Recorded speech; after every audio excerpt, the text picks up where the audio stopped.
Welcome to the Undrafted Armchair Quarterbacks. We're Jim and Joe, lifelong friends, lifelong fans, bringing you fan-driven sports talk the way real fans do. No overpaid experts, no scripted analysis, just honest takes on the games, players, and the big stories shaping sports right now. Please be a part of it with us. Drop your comments, questions, and takes. We'll read them all and bring them into future shows. So please hit like, subscribe, and join the conversation every week for free on YouTube, Spotify, Instagram, and on TikTok now, or wherever you listen. Happy Friday, Joe. Oh my God, we made it. Okay, we're making it. Don't want to get overconfident. Still plenty of time for who knows what to happen, but I'm optimistic and very excited. We have a lot of football on this weekend. You can feel the season closing down, but that's not a bad thing when you're talking about these kind of matchups, including starting tonight some good conference championships. So can't wait. But before we get to that, I think you had a person that we were just talking about that we really want to shout out to. Johnny Unitas. Johnny Unitas. Everyone knows number 19. Why did I want to bring that up? It's because this is our episode number 19. Whoa. Thanks to all of you who have watched and listened, everything. Thank you. Episode 19. And then I looked up just a couple other players that were number 19 in the NBA. You remember Willis Reed of the New York Knickerbockers. Who doesn't? And who did we mention just a few weeks back? Lenny Wilkens, rest in peace. Lenny Wilkens. Baseball, number 19, two famous players, Rapid Robert, Bob Feller of the Cleveland Indians, and Tony Gwynn, who many say may have been the greatest pure hitter in baseball history. Yes. And we have to mention three-time Stanley Cup champion with the Motor City people, the Red Wings, Steve Yzerman. Steve what? Yeah. Got to see Tony Gwynn play many times. I lived in California for a while. I got to go to a lot of his games. Rod Carew says hello, but hey, whatever.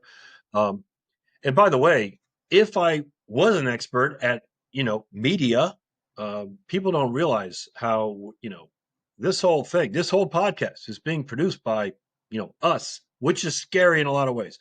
But if I knew how to be better at it, I'd be playing Steely Dan Hey 19 right now, just in honor of Johnny. His nickname, the Golden Arm. And you know what? I got a feeling the Pittsburgh Steelers are still kicking themselves in the butt because they cut him in 1955. And I bet you after a couple of years in semi-pro, Johnny latched on with the Colts, and the rest is what they say history. And remind me, who broke his 47 game touchdown passes in 47 games? Who broke that record? Was it someone who played in that stadium right above your head in the background? Not sure for how long, but yes, was it someone who played wearing the helmet just over your left shoulder? And on my Wheaties box, that man right there, Dan Marino, right there. Wow. Well, this is all about Johnny, not Dan, but yes. You know what? This is in closing. This is a fact that I think is very cool, and I don't know if this is intentional or not. But he played at Louisville, the University of Louisville, and his number 16 is retired. It's the only number to be retired by the Louisville Cardinals. And it was number 16 at Louisville? Yes, that's interesting. I know. Very. I would say that's odd, but it's number 16, so it can't be. All right. Happy, in memorandum, Johnny U. We if you haven't seen him, if you're younger and you don't know who, or we're talking about and haven't seen him, you got to go look. The guy was he was Lithuanian. I mean, he was probably like leather when he came out of his mom's womb. His helmet always looked like it was about to fall off and crack, and he wore these black high top boots that were so ugly. But hey, anyways, very very good quarterback. Yeah. And the crew cut. It was kind of a long crew cut that was like straight up like this. The classic crew cut. Yeah. No, he was a great guy. Man of few words, but his arm did the talking, that's for sure. Before we move on to the current football, we We may not know. We know, but we may not. Everyone may not know that today was the World Cup. What do they call it? Grouping draw. Raw. Yeah, the draw for the World Cup grouping, and I will tell you, uh, in obviously soccer is a international, world known sport.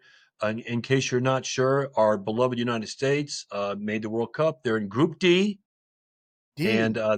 they'll be paired with Paraguay, Australia, and the playoff winner of Group C for Europe. I guess Europe has to have it. They have so many teams; they have to have their own kind of play in there. So Europe playoff C winner, Australia, Paraguay, and the United States. So we'll be talking more about the World Cup as it gets going here in about 4 or 5 months. So wanted Very to good. mention that. And then finally, we ease into football.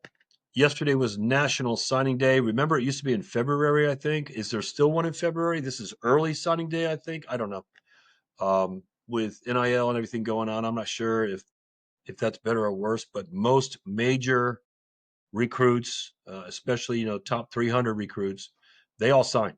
With Again, it's a letter of intent. Doesn't mean you're under a contract or anything like that.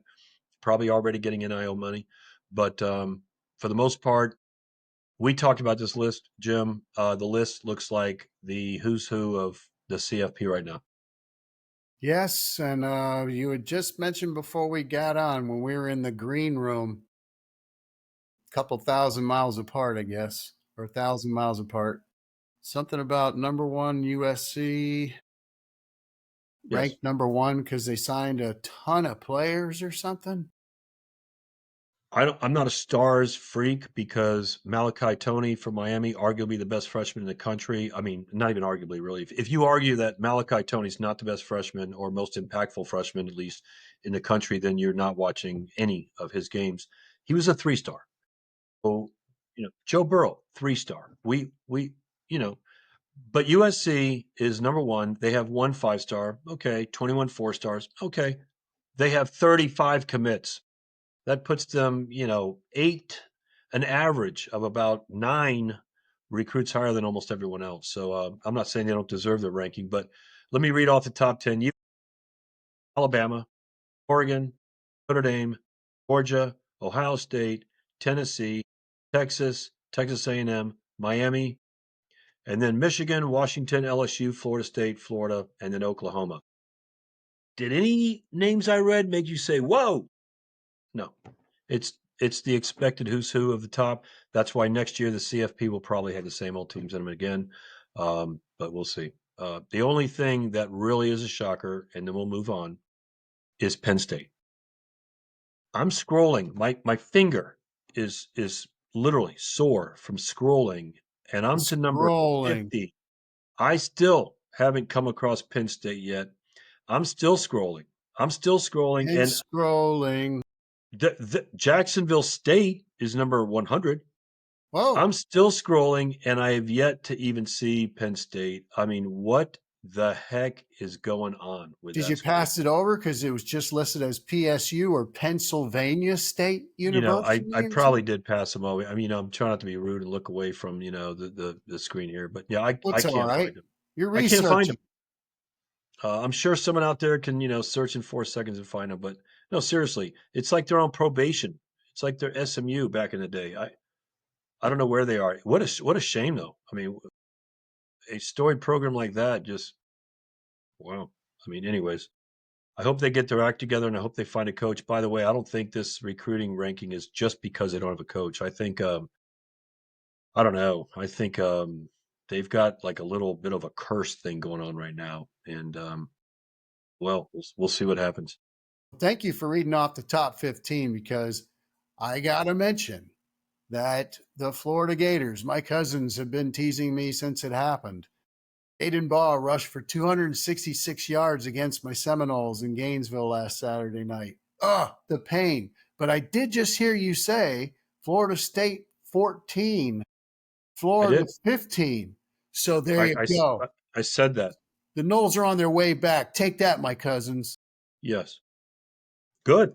By the way, they are on their way back because it looks like I'm not sure yet, but it looks like Mike Norvell is actually recruiting high school players instead of just portal players. Because here's the images of two schools. Florida State, Norvell's loved the portal, and he's spent a lot of time in the portal, not as much on the road recruiting. Here's Uh, Clemson. Here's Clemson. Don't like the portal. I'm only on the road recruiting. You have to have both. You have to do a good job of recruiting and growing your program organically and then filling in the gaps with the portal. In Miami's case, for example, the quarterback's been a very key player, obviously, but the good teams right now are filling in the portal. So your meals are recruiting, and then you have like a power bar in between meals. That's your portal, right? And I think that's a good blend. But good job, Florida State, and good. Hey, when the teams in Florida are all playing well, it's just a better sport. That's all there is to it. for sure. And congrats Hundred to the percent. Gators. They sure put it on us. That's for sure. But Yeah. yeah, we need the big three to be the big three again. Yes. Badly. Agreed. Yep. 100%. Let's talk about football. Speaking of numbers, tonight there's three games. We got Troy against James Madison, the Sun Belt Championship. That's at 7 p.m. James Madison gets the win. They could be the highest ranked conference champion, right? And they could oust the ACC for the pick into the CFP if the ACC champion turns out to be Duke. Yes. It gets more confusing, doesn't it? Well, more or less. So let's just be honest with our viewers. We talked about this before we came on air, if that's what you call that, before we started this recording. And we had to talk about this for like 20 minutes. I even chat GPT'd it because it's so damn confusing, which doesn't surprise me since it's a CFP, But so I think what we've determined is the winner of tonight's American Championship game, Tulane and North Texas. The winner of that game absolutely 100% goes and gets a spot in the CFP. Number 11 or 12. Number 11 or 12. Do they have to go there? No. If they were ranked number 5 in the country and that team won the American Championship, they'd go to number 5 or whatever. But they're outside of the rankings, right? So the winner of that goes, and that leaves one more spot for a conference champion. The ACC, this is another genius move by the ACC. They don't have an automatic qualifying. The winner of the ACC championship does not automatically get in the CFP. It's not an automatic bid, which blows my mind, being one of the top 4 conferences. So, just as you said, the next highest ranked winner of a conference goes to the spot of number 11 or 12, the remaining spot. Right. So you're right. The five Looks like highest. James Madison right now because, has a shot. But if Virginia wins, Virginia is ranked higher than James Madison. Are they? No, yes, Virginia's ranked 17th and James Madison's ranked 25th. So there you It's go. So something if along the Virginia lines. wins, yeah. Yeah. So if Virginia wins the ACC championship, they'll go because they're the next highest ranked conference champion. But if Duke wins, what happens? JMU goes because they would qualify as the 5th highest conference champion ranked team. Fifth Couldn't have said highest it. ranked conference champion. Something Highest like that. ranked conference champion. So the winner of Tulane and North Texas, by the way, because they are currently ranked, number 21 and 22 or whatever they are, the winner of that's going to go for sure because they're automatically going to be one of the highest ranked conference champions. Then the next highest ranked champion will be either the winner, The ACC. James Madison, Right. or the winner, Virginia. But if Duke wins, then James Madison will Yeah. go to the CFP, assuming Yeah. they win. I can't wait. I can't wait to have a beer after this is over. Just talking about this is getting me tired and thirsty.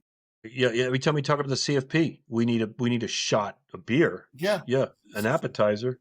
Let me Yeah. tell you something. It's a joke. And Ah, by the way, no offense to James Madison, North Texas. By the way, that coach is great. He's on his way out and up because he does such a good job, especially of talent recognition.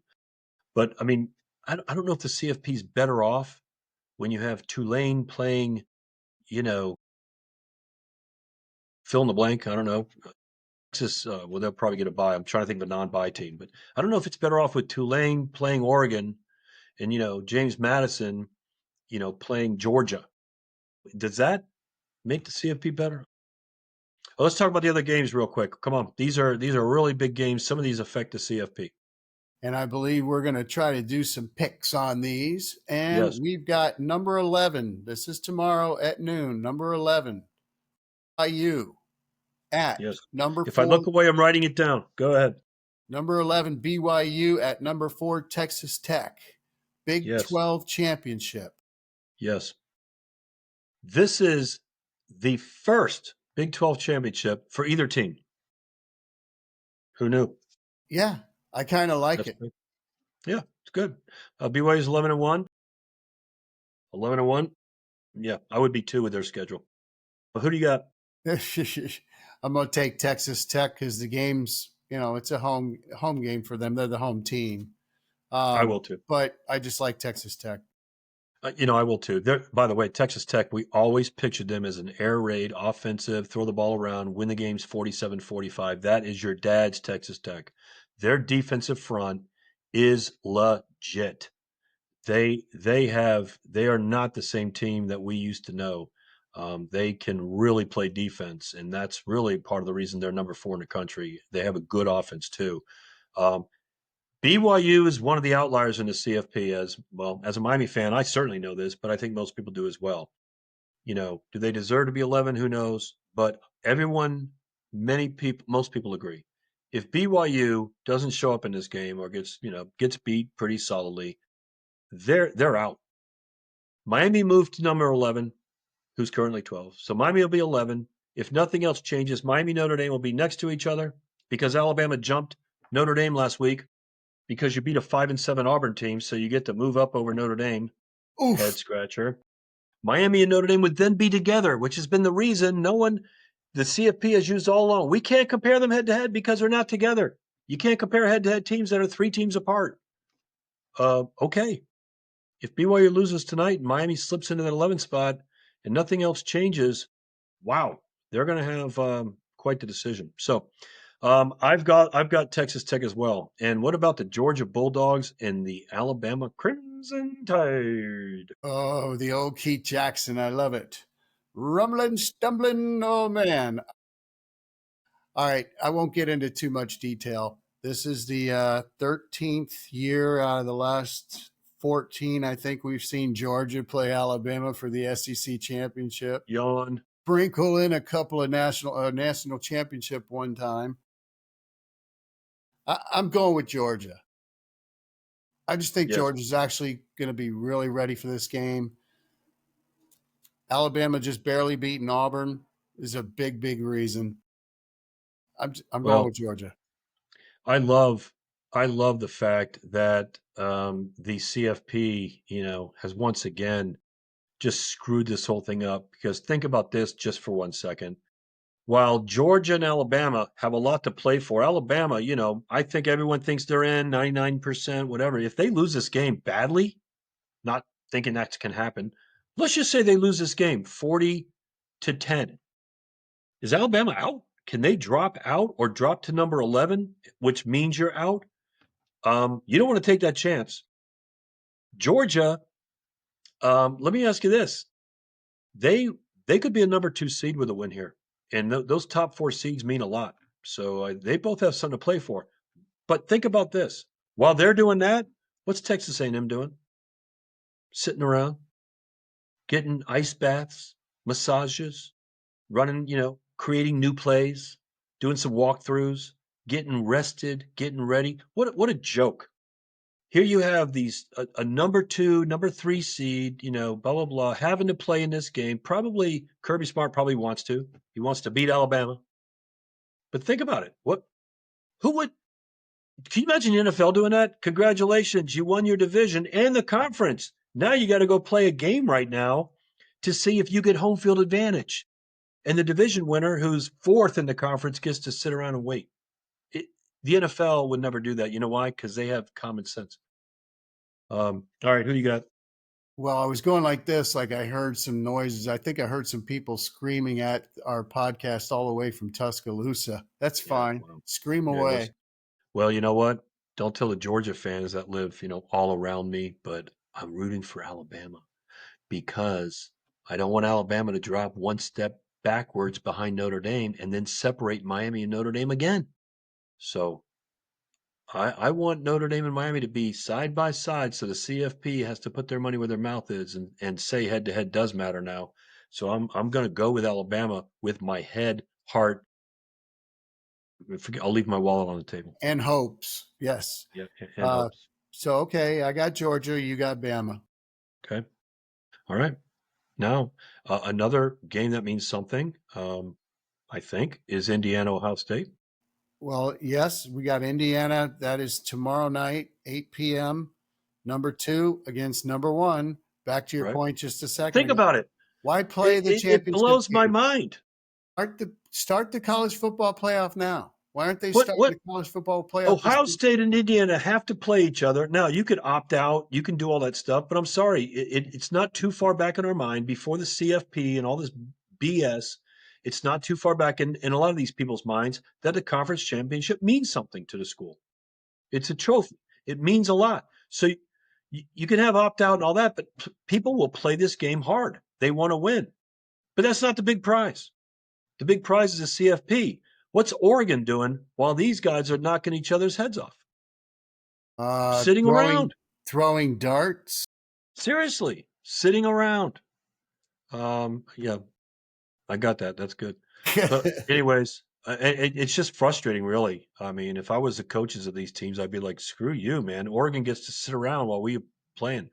But if I got to pick somebody, I would love to see Indiana win this game just because it would be new and refreshing. So I'm Me going with Indiana. too. All right, you going with them? Write my name next to Indiana. We got to go with the Miami boy, Mr. Mendoza, mi brother, tu sabe. Got to go with him.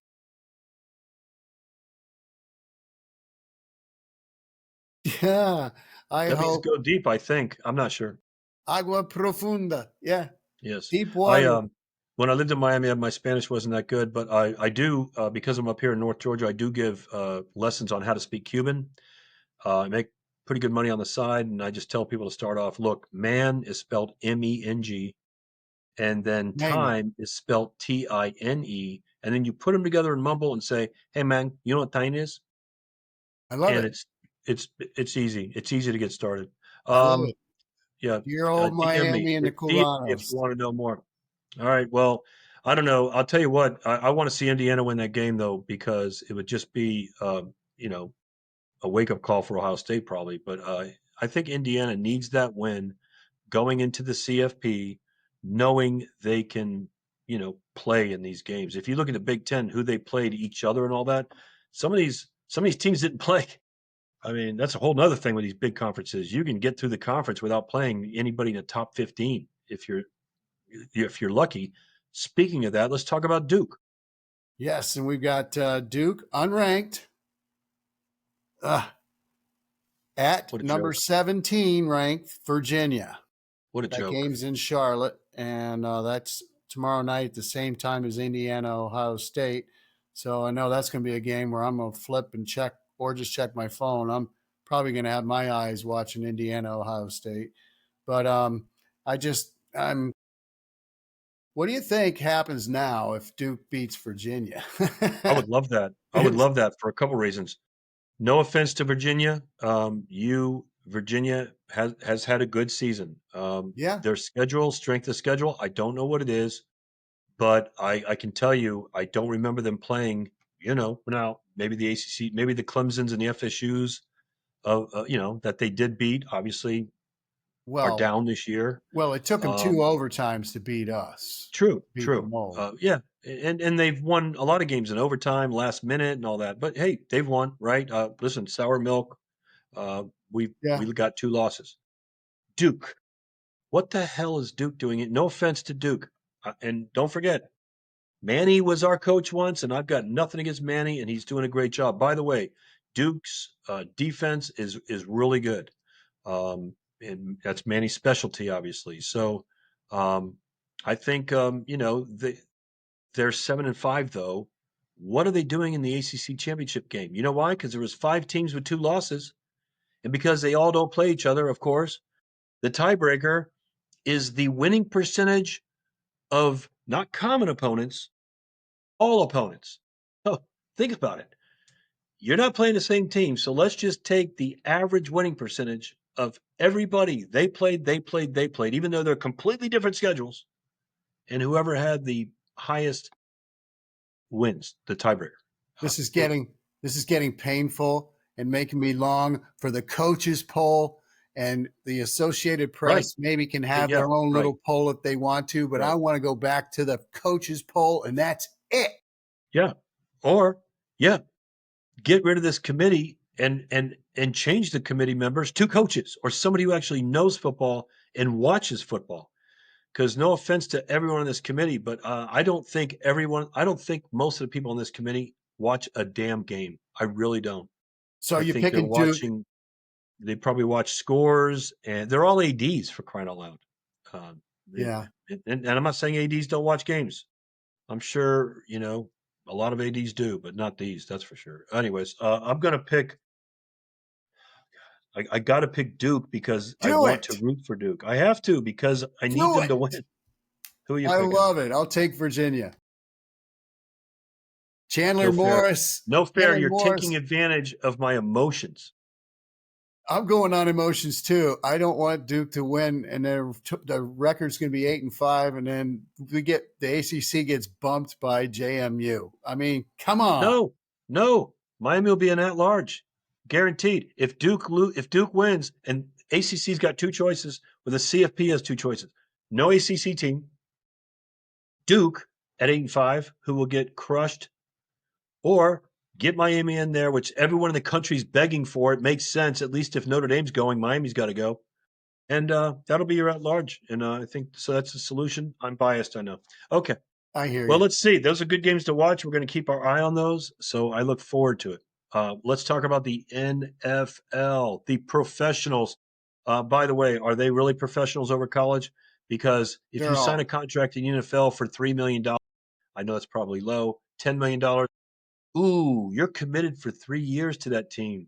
In college, I can sign a $3 million deal and leave anytime I want. Yeah. Yeah. Who's the professionals? So, anyways, let's go. We got some really good games. Yes, and the three games we'd like to talk about are on Sunday at 1 o'clock. The AFC South. This is a key matchup in Duval County. The Colts invade Jacksonville and take on the Jaguars. 1 o'clock. Both teams are 8-4. Hmm. The Colts seem to be a little bit on the downward slide. Jacksonville, you mentioned, talked at them a little bit at length last show. They're really starting to play good football for Liam Cohen. Big And time. that, what, I don't know, this is a really tough game to pick because the Colts could come out and look like they did for the first 9-10 weeks of the year and go down to Jacksonville and take care of them. They Where's my could. quarter? Yep. Your quarter? Yeah, I just made my pick. Oh, yes. I got What'd heads you for the pick? whole Indianapolis Colts are heads, and I got heads, so I'm taking the Colts. Okay. Well, do you remember when the Jags, what's their record right now? They're both 8-4.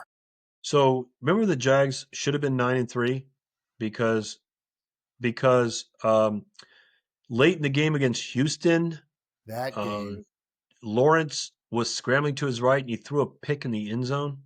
yes, And then with late in the game, then Houston went down the field and scored, and that's how Jacksonville lost because of a turnover.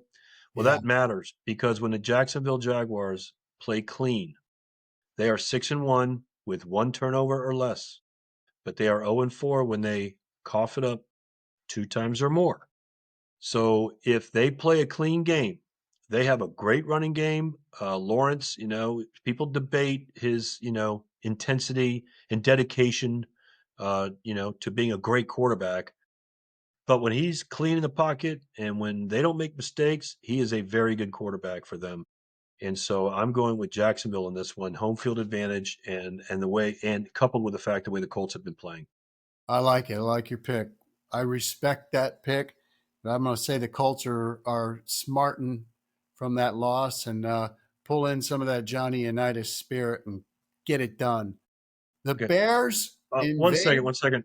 Google, can you please give me the definition of smarten? Yes, thank you. smarting. They're Mm. smarting. Yeah. Yeah, Google's thinking right now. That's interesting. I can ask it to solve the world problems in its 1 second, but define smart and it's having trouble. Okay. Weird. Thank you. The Chicago Bears, a classic. Oh boy, division matchup. They go to Lambeau, the the house that Vince Lombardi built. The Green Bay Packers. Bears are 9-3. Packers are 8-3 and 1. Ah, that tie against the Cowboys again. Ah, Thank God the Cowboys lost last night. Just because they have a tie, I'm happy they lost. I don't even know why that makes sense, but whatever. stupid ties. Yeah. That's It's what what you get that's what every year for Christmas, that's what right? businessmen say too. And what you get for Christmas from yeah. Right. Yeah, true. Anyway, that's a tough game to pick. Are the Yeah. Bears for real? That yes. I think so too. Yeah. And that's No, they're because they're they're for real. I like their head coach, Mr. Ben Johnson. I'm not sure if I like him or not, but he's definitely deserving a lot of the credit for the Bears. I don't want to say it's a turnaround, but for their much improved play for sure. But let's face it, the Packers are also playing very well. Yeah, So, they've had a little hiccup in there, and it looks like they've righted the ship. I don't know, we'll see. I mean, I think it's gonna come down to defense, believe it or not. And, believe it or not, the Green Bay Packers, with all the trades that Dallas made and all that, they lead the NFL in pressures generated without blitzing. Wow, what does that mean? That means they can still drop 7 and still pressure you. Not a lot of teams in the NFL or in college, quite frankly, can say that or do that. So I think there's going to be the defensive backfield and the linebackers for the Green Bay Packers. I think will make the difference in this game, and I think Green Bay will win this game. and I got to pick Green Bay as well. Home, home Yep. game. You Yeah. know, it's such a Yeah. big advantage, I think, for Green Bay. Yeah, and there's some history there. Williams only averages like 6 yards per attempt versus Green Bay, but somehow manages almost 8 yards per attempt against everyone else. So I think it's a lot to do with that. So let's see. I think Green Bay, they're kind of sneaky, really good. Yeah, Let's just some people are out there going, "What do you mean sneaky?" You can see that they're good. I know, but I don't know. It's weird. Chicago sometimes gets behind in these games too, and that's not helpful. yeah. Makes me What think else of you got? ZZ Top and that Caleb Williams is going to be like, "You got me under pressure," and then he'll finish the game with 2 yards passing per pass play. Yeah, Yeah, well, it could happen. yeah. And then finally, speaking of defense, I think everybody, and maybe just a generalization here, but everybody thinks that the best defense in the NFL is the Houston Texans. And they get to go for a Sunday night. It's going to be a great Sunday. Sunday night Texans. They're 7-5, and they go to take on the Kansas City Chiefs at Arrowhead. And Kansas City is 6-6. I know I know one thing. Patrick Mahomes is 0-2 against top defenses, especially third down efficiency defenses. Texas is right there. The other two teams that he lost to were the Chargers. And right now, this is why I wasn't drafted. I can't remember the other team. But Mahomes is 0 for 2 this year against teams that force you into long third downs and then get you off the field. So with that alone, I'm going to pick the Texans to go into Arrowhead and actually pull that game off. Um, that's not a bad choice at all, and, Mm-hmm. I'll be honest with you, it's just not a good matchup for Kansas City, for a couple of reasons. Number 1, they haven't been playing great, but number 2, they've scored 20 or fewer points in 5 of their games this year, Yeah. and they haven't played Houston. So, I mean, that doesn't bode well for them against that defense. Number 2, did you know, this is interesting to me. I was just we're not stats, we're not experts, but some things just pop out. Yeah. Just like, whoa, that's a unique kind of stat. That the Chiefs defense is number 1 in the NFL against pocket passers. So your Aaron Rodgers, of the league, they're number 1, but they're in the bottom 10 against quarterbacks who can get out of the pocket and extend plays. Um, that's who they're probably going to face a little bit of. And Houston generates the 3rd most yards after catch in the NFL, and that's where Kansas City's defense stinks. They're really good at breaking up passes and preventing passes from being completed. I think their defensive pass completion's really, really good, but their yards after catch is horrible. And that's who you're playing. So I don't see, unless the Texans just come out flat, they're on the road, they shoot themselves in the foot, make some mistakes. I say the Texans win this game. Okay, good. So we both got the Texans. And then we go to Monday night after this glorious football weekend, and we've got the 8-4 Monday night matchup. Both teams 8-4, and it's the Eagles at the Chargers. Now, I read today a little article about the surgery that Justin Herbert had, and it was on his left hand, so it's his non-throwing hand, but they did put a screw and a plate in his left hand. He's out there practicing, but he's not able to take snaps yet. But he's still, and the team is still has him on the, questionable to play.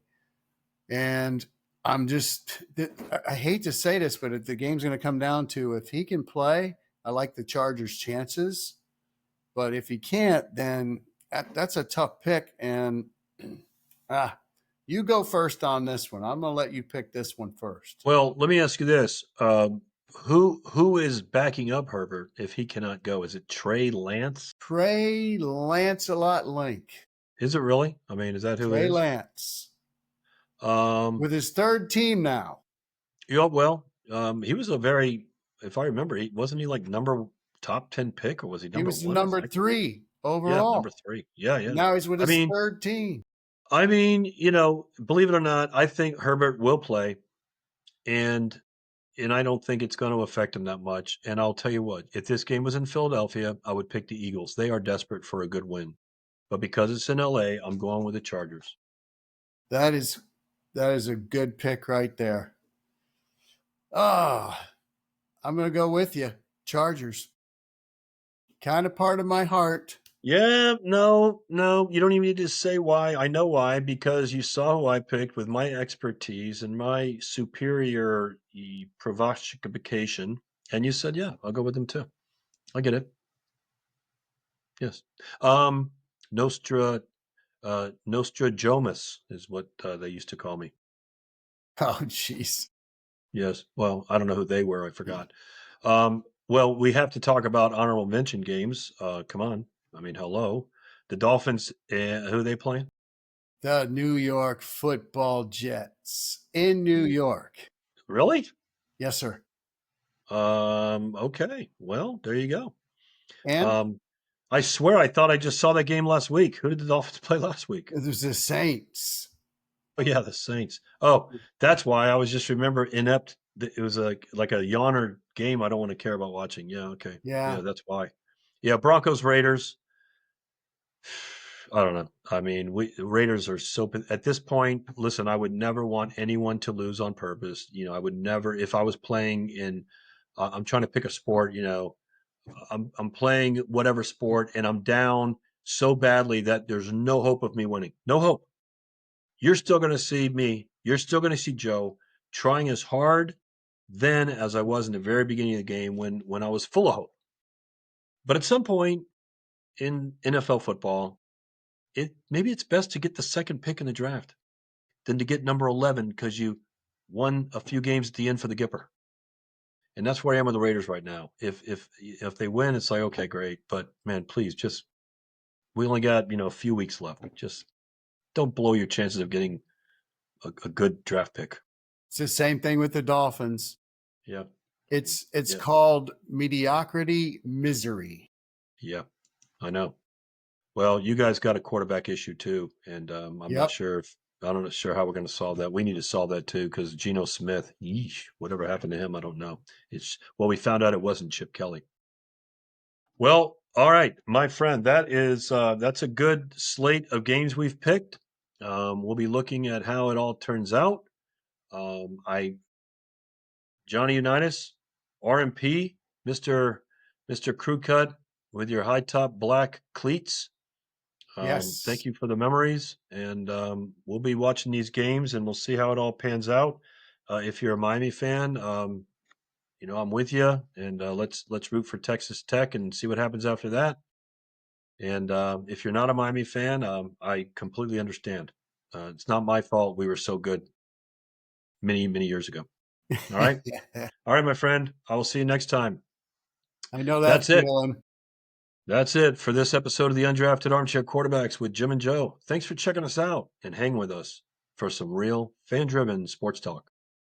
Please don't forget your comments are a part of the show. Please drop them below. We'll read them and feature them in future episodes. Be sure to like, subscribe, and catch us every week for free on YouTube, Spotify, Instagram, and now on TikTok.